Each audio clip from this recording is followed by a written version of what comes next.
네, 안녕하세요. 저는 2023년 파란 아니고 파랑 기획단장을 맡았던 경어진이라고 합니다. 네, 사실 저는 오늘도 과제를 하다가 왔습니다. 그러니까 대학생인데요. 파랑 같은 경우에는 앞에서 소개해 주셨다시피 인천의 섬과 바다를 취재 보도하면서 인천 섬을 단순히 관광적인 가치가 아니라 생태적, 문화적, 역사적, 지리적으로 얼마나 가치가 있는 곳인지를 알리는 활동이고요.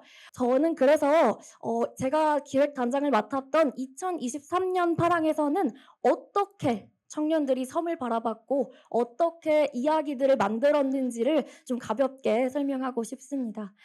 네. 저는 우선 친구들에게 녹색연합 키즈로 불립니다. 친구들이 뭐만 하면 "너 지구 지킴이잖아."라고 이야기를 한다거나 빨대를 쓸 때 괜히 눈치를 보고 얼마 전에 한 명은 텀블러를 안 갖고 와서 갑자기 "아 나 이거 진짜 텀블러 쓰는데 오늘만 이거 페트병 좀 마실게. 좀 마시자."라고 이야기를 할 정도로 저는 굉장히 오래전부터 인천 녹색연합의 생태 교육 프로그램을 받아왔습니다. 무려 초등학생 때부터의 일인데요. 인천의 섬, 바다, 산, 하천들을 다니면서 저는 각 공간들이 갖는 이야기의 힘을 알게 되었습니다. 그리고 이제 지금부터 말씀드릴 파랑을 고등학생 때부터 했는데요. 파랑이 처음 시작될 때는 인천시를 비롯한 그 주변 지역들의 고등학생들이 한 달에 한 번 정도 인천에 있는 섬을 찾아서 저희가 취재를 하는 활동이었습니다. 그런데 이때 가장 인상 깊었던 것 중 하나는 뭐냐면요. 모든 활동이 끝나고 인천시 관계자들을 만나서 간담회를 했던 것이었습니다. 그때 아직도 기억나는 장면이 하나 있는데요. 해양 쓰레기에 대한 문제를 저희가 막 이야기를 하고서 해외 논문을 찾아보면서 "해외에는 이런 걸 통해 해양 쓰레기 문제를 해결하기도 한다고 합니다."라고 막 말씀을 드렸더니 그 인천시 공무원분께서 "이런 게 있는지 몰랐네요. 이거 논문 어디서 봤나요? 이거 이름이 뭔가요?" 라고 물어보시면서 "우리도 한번 고민해 봐야겠네요."라고 말씀하신 걸 보고 처음으로 '어 고등학생의 목소리가 시의 의견에도 조금이나마 반영이 될 수 있다고?' 라는 생각을 했던 것 같습니다. 네, 그렇게 하고서 파랑이 사실 코로나 때문에 잠깐 멈췄다가요. 2022년엔 보시는 것처럼 청년기자단 이름으로 운영이 됐습니다. 이제 보시는 것처럼 청소년이 아니라 청년이죠. 그래서 이때는 저를 비롯해서 어릴 때부터 인천 녹색연합의 교육을 받아왔던 친구들, 또 청소년 때 파랑에 참여했던 친구들, 또 그게 아니라면 그냥 바다에 놀러 가 보고 싶어서 방학이니까 모인 사람들이 만났습니다. 그래서 당시에 저희는 이제 뭐 기사를 작성하고 다큐멘터리 영상을 만들고 이런 식으로 저희의 그 목소리를 냈고요. 지금부터는 본격적으로 2023년 파랑은 그럼 무엇이 달랐는가에 대해 이야기를 해 보려고 합니다. 제가 기획단장을 맡아서는 아니고요. 참 특별한 점들이 여러 가지가 있었기 때문인데요.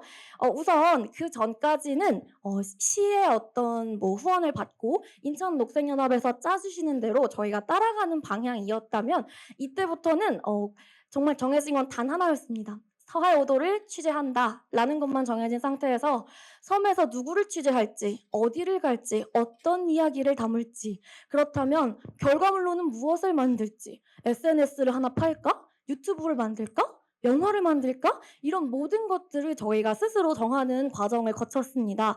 그래서 보시면 우선 새로운 방향성 측면에서 청년기획단이라는 이야기가 나오는데요. 저는 사실 오래전부터 이런 바다와 하천을 지키고 관찰하는 일이 얼마나 중요한지를 알았지만 대부분의 청년들은 아까 말씀해 주셨다시피 뭔가 특별하게 교육을 받지 않은 한 그걸 모르는 사람이 더 많다고 생각을 했습니다.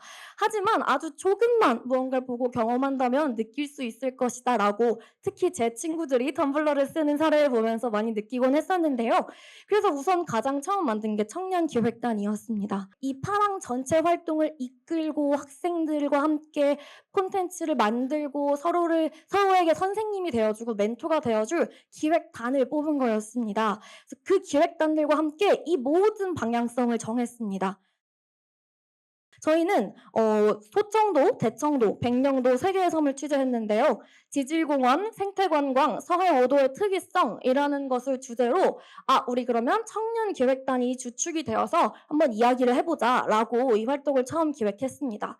그런 다음 기사와 영상만 만들지 말고 우리 같은 청년들에게 잘 닿을 수 있게 SNS로도 게시글을 올리자라고 해서 SNS 팀도 만들게 됐고요. 어떻게 하면 일반 대중, 정말 일주일 전까지는 아무것도 모르는 사람이었지만 당장 다음 주부터는 우리 파랑으로서 가서 섬의 이야기들을 관찰하고 전할 수 있을까를 함께 고민을 했습니다. 그래서 보시면 저희는 결국 3개의 핵심 키워드를 이렇게 추려낼 수가 있었는데요. 지질, 생태, 문화에 한번 집중해보자라는 저희의 목표를 가지고 이렇게 참가자 모집을 시작을 했습니다. 이때도 분명하게 이야기를 했습니다. 저희가 인천의 섬과 바다를 취재 보도할 건데 그냥 놀러 가는 게 아니다. 그냥 관광을 하러 가는 게 아니고 백령도, 대청도, 소청도에서 다양한 이야기를 나누고자 한다라고 해서 참가자를 모았고, 그러면서 저희는 동시에 이렇게 전국 청년들이 모인 그 프로젝트를 이끌기 위한 장기적인 회의를 시작을 했습니다. 소청도에 1차 취재를 가보니 분바위와 스트로마톨라이트가 너무 예쁘던데 여기서 단체 미션을 해보면 어떨까? 혹은 대청도에 대청부채를 보는 길이 너무 아름답던데 그럼 이걸 영상에 담아보면 어떨까? 이런 식으로 회의를 했고요. 사전 기자 교육을 실시를 했습니다. 그런 다음 이렇게 취재를 시작했는데요. 저희가 아까도 말씀드렸다시피 단순히 관광을 위한 일이 아니기 때문에 정말 다양한 장소를 방문했습니다. 예를 들어 소청도에서는 김대건 신부상, 동백나무 군락지도 갔고요. 분바이어와 스토로마톨레이트를 보고 국가철새연구소를 방문한다던가 등대를 방문한다던가 하면서 우리가 분명 신문에서 봤을 땐 없었는데 막상 와보니까 이런 일들이 있네? 이런 문제들이 있네? 하는 것에 집중하려고 노력했습니다. 또 마찬가지로 대청도에서도 농어해변과 미아해변을 가고 적송 그 보호구역을 간다던가 이런 대청부채들을 직접 보면서 실제로 알려지지 않은 뉴스에서는 다루지 않는 이야기들은 어떤 것이 있는지 저희는 조금 집중을 하려고 했습니다. 그렇게 하면서 가장 좀 신경을 썼던 건 특히 그 지역의 사람들을 만나는 것이었습니다. 지질 해설사분들을 섬마다 꼭 만났고요. 그리고 국가철새연구소 연구원분을 만난다던가 아니면 백령도에서는 점사모, 전방위물범을 사랑하는 사람들의 모임, 그분들의 말씀을 듣고 왜 이런 시민과학을 하게 되셨지? 그 이야기를 직접 취재를 해본다던가 혹은 그냥 지나가는 지역 어르신을 잡고 어르신 찾아보니까 이런 문제가 있던데 그거에 대해 어떻게 생각하세요? 라고 여쭤보기도 했습니다. 그래서 이렇게 우선 글로서는 인천일보에 쉽게 될 기사들을 만들었고 또 이렇게 SNS 콘텐츠 또 영화도 그 다큐멘터리 영화 형태의 그 편집물도 제작을 하게 되었는데요.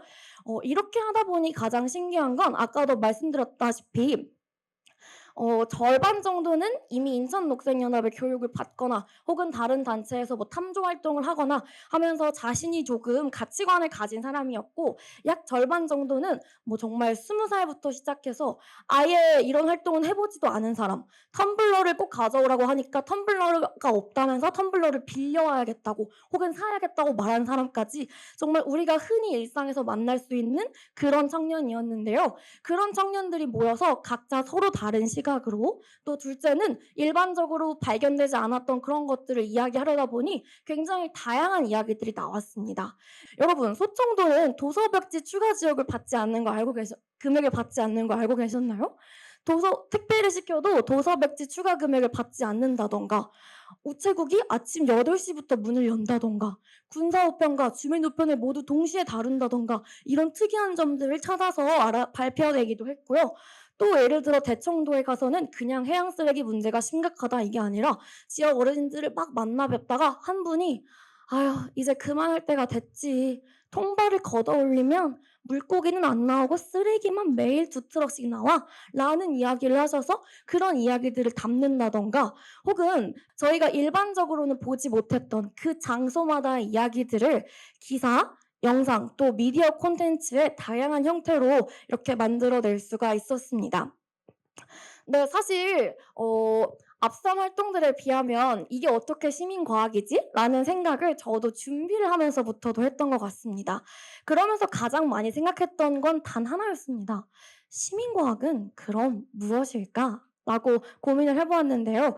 저는 시민과학이란 결국 우리가 사는 그 삶 주변에서 우리의 이야기를 찾아내서 그걸 관찰하고 나누는 것이 어쩌면 그 자체로 '시민과학이 아닐까.'라고 생각을 했습니다. 보시면 바다를 사랑한 사람들, 세상을 바꾸는 기록의 힘이잖아요. 저희는 비록 바다를 사랑해서 모인 건 아니었지만 다양한 형태의 기록을 통해 사람들에게 그 바다의 모습을 알리고 바다에서 살아가는 사람들의 삶을 알렸습니다. 또 그래서 사실 이걸 보면 생각나는 그 노래가 하나 있는데요. 어떤 그 친구가 작사를 했습니다. 바다를 지키는 것은 우리를 지키는 것. 어쩌면 제가 생각한 시민과학의 의미와 맞을지도 모르겠습니다. 저는 앞으로도 이야기를 고민할 겁니다. 우리 삶 속에서, 우리 주변에서 삶과 바다, 하천과 갯벌에서 어떤 이야기들이 일어나고 있는지를 고민할 거고요. 그 이야기들을 어떻게 하면 더 잘 알릴 수 있을지 기록하고 고민하겠습니다. 그 과정에 함께하고 싶습니다.